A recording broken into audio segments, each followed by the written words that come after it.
دوستو بگ سوچوں میں خوش آمدید۔ انسان سائنس سے بے شمار فائدے اٹھا رہا ہے۔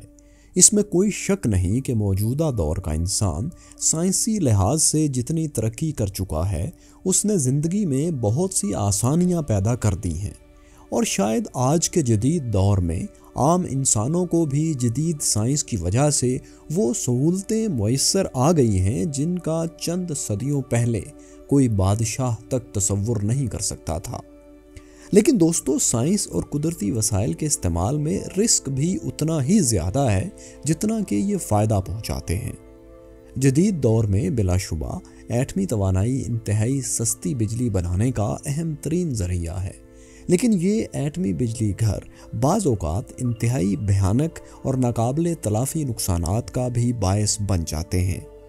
ہماری یہ ویڈیو ایسے ہی ایک ایٹمی حادثے کے بارے میں ہے جو 1986 میں سوویت یونین کے ملک یوکرین کے شمال میں بیلاروس کی سرحد کے انتہائی قریب ایک نیوکلیئر پاور اسٹیشن چرنوبل میں پیش آیا تھا۔ انسانی تاریخ کا یہ سب سے بڑا نیوکلیئر حادثہ چرنوبل، جس میں ہیروشیما پر گرائے گئے بم سے 400 گنا زیادہ تابکاری خارج ہوئی، کیسے ہوا؟ اس سے کتنا نقصان ہوا تھا؟ اس کی وجہ کیا تھی؟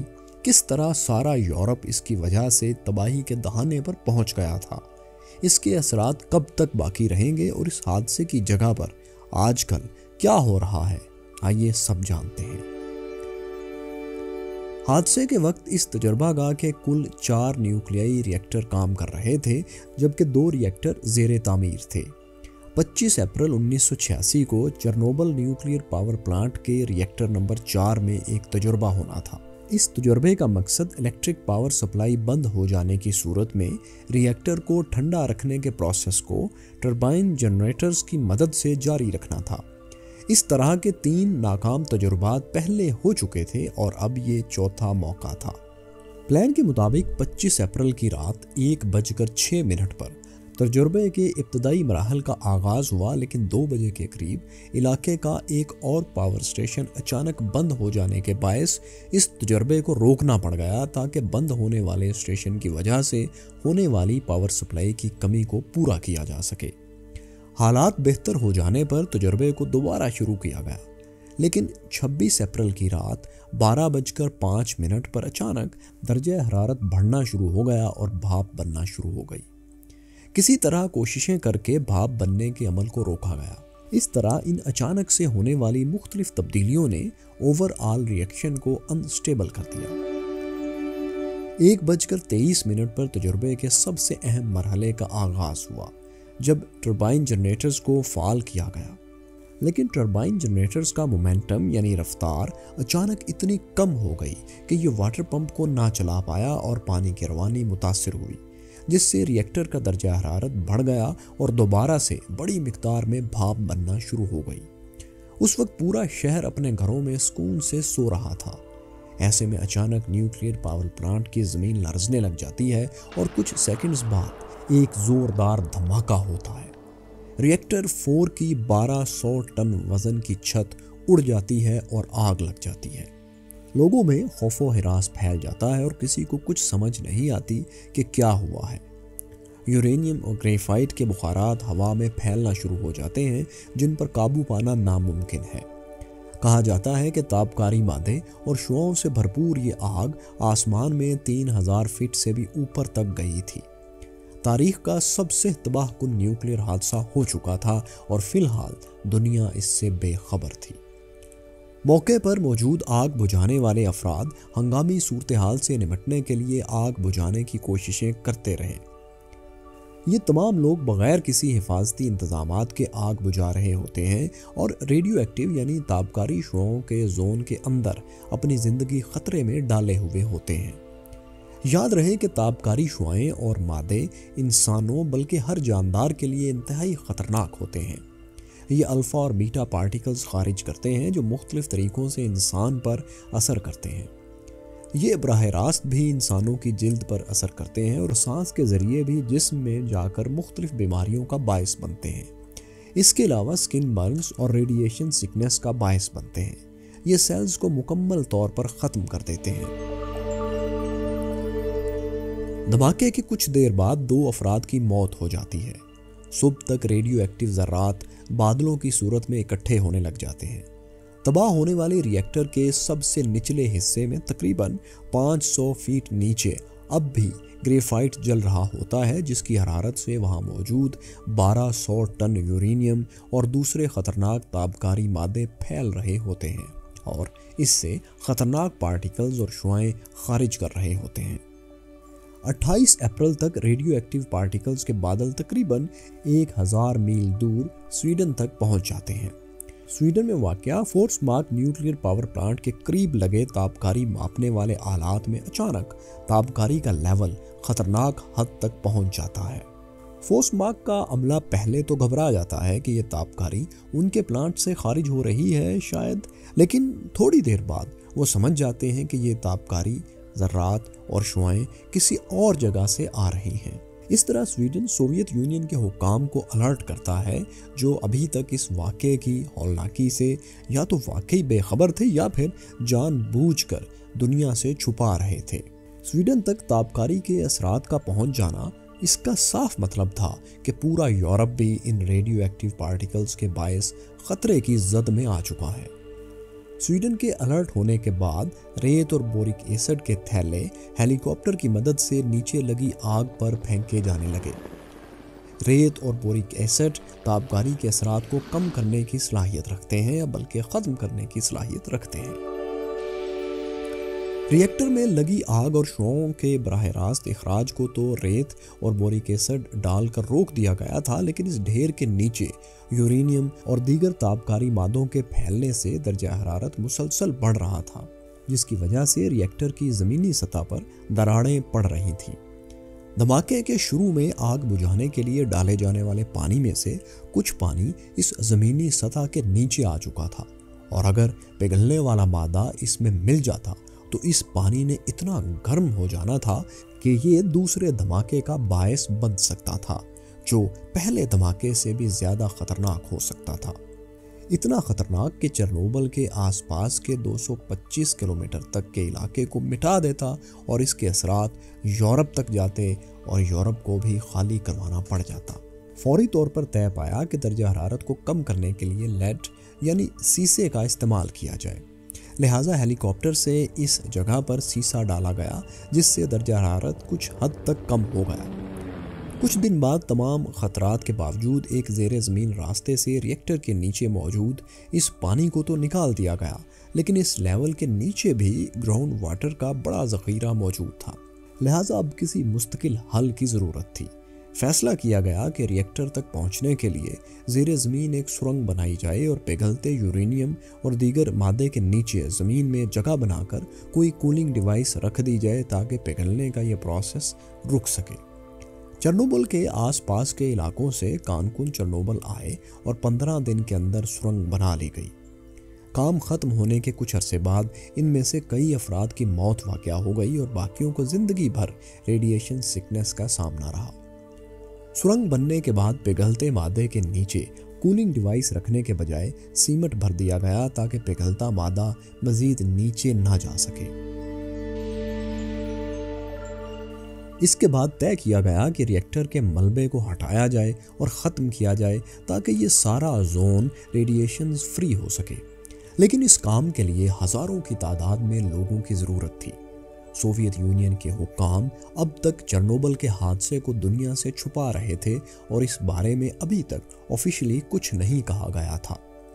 بالآخر سوویت یونین کے لیڈرز نے ٹیلی ویژن پر خطاب کیا اور دنیا کو چرنوبل میں ہونے والے حادثے اور درپیش خطرے کے بارے میں بتایا۔ اس خطاب کے بعد سوویت یونین کے ہر ملک سے ہزاروں لوگ چرنوبل بھیجے گئے۔ ان میں ہر طبقے کے لوگ شامل تھے۔ ان کو لیکویڈیٹرز کا نام دیا گیا اور اس پورے مشن کو لیکویڈیشن آف چرنوبل کا نام دیا گیا۔ ہیلی کاپٹر سے ایک خاص طرح کا مادہ ری ایکٹرز اور آس پاس کی جگہوں پر پھینکا گیا جو ریڈیو ایکٹیو شعاعوں اور مادے کے اثرات کو ختم کرنے کی صلاحیت رکھتا تھا۔ زیادہ تر عمارتوں اور چیزوں کو بلڈوزرز کی مدد سے زمین بوس کر کے اوپر سیمنٹ کی تہ لگا دی گئی تاکہ تابکاری کا اثر زائل ہو سکے۔ اس مشن میں شامل افراد مکمل حفاظتی لباس پہنے ہوئے ہوتے تھے۔ ریئیکٹر نمبر 4 کو مکمل طور پر الگ کرنے کے لیے ایک انجینئر نے ایک بہت بڑے کور کا آئیڈیا دیا جس سے ریئیکٹر کو کور کر دیا جائے تاکہ مزید ریڈیو ایکٹیو ریڈیشنز ہوا میں خارج نہ ہو سکیں۔ یہ سٹیل اور کنکریٹ سے بنایا جانا تھا اور اس کی چوڑائی 550 فٹ اور لمبائی 215 فٹ تھی۔ یہ سارا سٹرکچر اسی ایریا میں رہ کر بنانا تھا کیونکہ اتنے بڑے سٹرکچر کو کہیں سے لانا ناممکن تھا۔ یہ کام مشینوں سے نہیں ہو سکتا تھا، لہٰذا تابکاری کے خطروں کے باوجود انسانوں کو خود ہی اس علاقے میں جانا تھا۔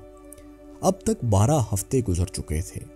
آخرکار اس کور کو بنانے کا سلسلہ شروع ہوا اور ایک ایک کر کے پیسز کو ریئیکٹر کے گرد جوڑا جانے لگا۔ کام کامیابی سے جاری تھا کہ ایک اور مسئلے کا سامنا ہوا۔ دھماکے کے دوران گریفائٹ کے ہزاروں ٹکڑے اڑ کر ریئیکٹر کی ٹوٹی ہوئی چھت پر گر پڑے اور یہ اتنی زیادہ تابکاری خارج کرتے تھے کہ صرف آدھے گھنٹے میں انسان موت کا شکار ہو سکتا تھا۔ اب روبوٹس کا استعمال شروع کیا گیا جو ان گریفائٹ کے ٹکڑوں کو نیچے پھینکتے اور نیچے موجود روبوٹس اس کو زمین میں دبا دیتے، لیکن کچھ ہی دنوں بعد تابکاری کے باعث ان روبوٹس میں تکنیکی خرابیاں پیدا ہونا شروع ہو گئیں اور روبوٹس ناکارہ ہو گئے۔ ان کی جگہ روس کے فوجیوں نے لے لی جن کو بایو روبوٹس کہا گیا۔ ان فوجیوں کو حفاظتی یونیفارم، ماسک، بوٹ اور حفاظتی چشموں سے مکمل طور پر کور کیا گیا۔ یہ سارا سیفٹی ایکوپمنٹ تقریباً 30 کلو تک وزنی تھا، لیکن کل 3500 3,500 افراد نے اس کام میں حصہ لیا۔ کام کو مکمل ہونے میں 10 دن لگ گئے۔ دھماکے کے 7 ماہ بعد سارا علاقہ صاف کر لیا گیا اور ریئیکٹر کو کور کر دیا گیا، لیکن اس کے باوجود علاقے سے ریڈیو ایکٹیویٹی مکمل طور پر ختم نہیں کی جا سکی۔ اس حادثے سے کتنے افراد کی جان گئی اور کتنے اس سے متاثر ہوئے، اس بارے میں یقین سے کچھ نہیں کہا جا سکتا۔ کہیں ہلاک ہونے والوں کی تعداد 100 سے بھی کم بتائی گئی ہے تو کہیں ہزاروں میں یہ تعداد ہے۔ مختلف ذرائع سے اس حادثے کے نتیجے میں ہونے والی ہلاکتوں کی تعداد 4 سے 93 ہزار کے درمیان بتائی جاتی ہے۔ اس واقعے کے برسوں بعد بھی لیکویڈیشن آف چرنوبل اور سرنگ بنانے میں حصہ لینے والوں کو ہسپتال جانے کی مسلسل ضرورت پیش آتی رہی۔ ان افراد کو درپیش مسائل کو چرنوبل سنڈروم کا نام دیا گیا۔ ان افراد کو ریڈیشنز کی مدد سے دل، گردے اور پھیپھڑوں کے مختلف مسائل کا سامنا کرنا پڑا۔ ان میں سے آج بھی بہت سے ان مسائل سے دوچار ہیں اور کچھ وفات پا چکے ہیں۔ چرنوبل کے آس پاس کے علاقوں میں آج بھی ریڈیو ایکٹیویٹی پائی جاتی ہے اور یہاں پیدا ہونے والے بچوں میں بیماریاں اور مسائل عام بات ہے۔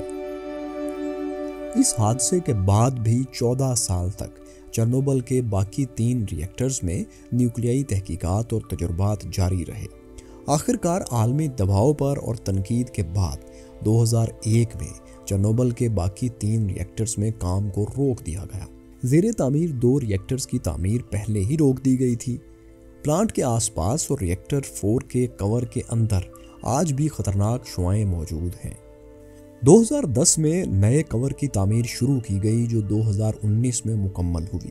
اس کی تعمیر میں $2.3 بلین خرچ اٹھا۔ متاثر ہونے والے شہر پرپیات جہاں چرنوبل واقع تھا اور چرنوبل اب بھی ریڈیو ایکٹیویٹی کی وجہ سے ویران ہیں اور رہائش کے قابل نہیں ہیں۔ البتہ چند ایک لوگ اپنی مرضی سے دوبارہ سے اپنے گھروں میں آ کر رہائش پذیر ہو گئے ہیں۔ لیکویڈیٹرز اور باقی تمام افراد جنہوں نے اس حادثے کے اثرات کو کم کرنے میں اپنا کردار ادا کیا، ان کو خراج تحسین پیش کرنے کے لیے پلانٹ کے پاس monument to those who saved the world کے نام سے ایک یادگار بنائی گئی ہے۔ سیاحوں کو صرف کچھ دیر اس علاقے میں رکنے کی اجازت ہے۔ ریئیکٹر کے انتہائی اندر آج بھی تابکاری والا مادہ موجود ہے جس کو ایلیفنٹ فوٹ کا نام دیا گیا ہے۔ اس کا درجہ حرارت 2500 ڈگری سیلسیس کے قریب ہوتا ہے۔ اس مواد میں تابکاری کے اثرات سائنسدانوں کے مطابق 1,00,000 سال تک باقی رہیں گے اور چرنوبل کے ارد گرد کے علاقے کو انسانی رہائش کے قابل ہونے کے لیے 3000 سال لگ جائیں گے۔ اس حادثے کے چند مہینوں بعد انٹرنیشنل ایٹامک انرجی کمیشن نے اس واقعے کی تحقیقات کی اور رپورٹ تیار کی۔ 1992 میں اس رپورٹ میں کچھ تبدیلیاں کی گئیں۔ رپورٹ میں آپریٹرز کو اس حادثے کا ذمہ دار ٹھہرایا گیا۔ چرنوبل کے اس حادثے پر سوویت یونین کو امریکہ اور یورپ کی طرف سے سخت تنقید کا سامنا رہا۔ اس حوالے سے امریکہ اور یورپ کے اخبارات میں مختلف قسم کی خبریں پھیلیں۔ سوویت یونین کے حکام نے یوکرائن کے ساتھ واقع ممالک کو بھی کئی دنوں تک اس حادثے اور اس کے خطرات سے لاعلم رکھا، جس کی وجہ سے ان ممالک کے لوگوں کی جانیں بھی خطرے میں پڑ گئیں۔ 2019 میں HBO نے چرنوبل پر ایک منی ٹی وی سیریز بنائی جسے بہت مقبولیت ملی۔ دوستو، یہ تاریخ کا پہلا جوہری حادثہ نہیں تھا، بلکہ امریکہ، جرمنی اور سوئٹزرلینڈ وغیرہ میں اس سے پہلے بھی کئی جوہری حادثے ہو چکے تھے۔ چرنوبل کے اس حادثے کے بعد بھی کئی ممالک میں اس طرح کے واقعات پیش آئے، لیکن ان میں سے اکثر کی شدت چرنوبل سے کافی کم تھی۔ بعد میں ہونے والے حادثات میں قابل ذکر فوکوشیما جاپان کا حادثہ ہے، جس کی شدت 7 تک بتائی جاتی ہے۔ تاریخ کے اس ہولناک واقعے اور اس کے تاحال خطرے کے باوجود ترقی یافتہ ممالک میں دن بدن نیوکلیئر انرجی پر کام ہو رہا ہے۔ نیوکلیئر انرجی ایک نیسیسری ایول بن چکی ہے۔ البتہ آج بھی چرنوبل کا ویران اور خاموش علاقہ ایک ہولناک داستان سنا رہا ہے اور خبردار کر رہا ہے۔ دوستوں، تو کیسی لگی آپ کو ہماری آج کی یہ ویڈیو؟ کمنٹس میں ضرور رائے دیجیے گا۔ شکریہ۔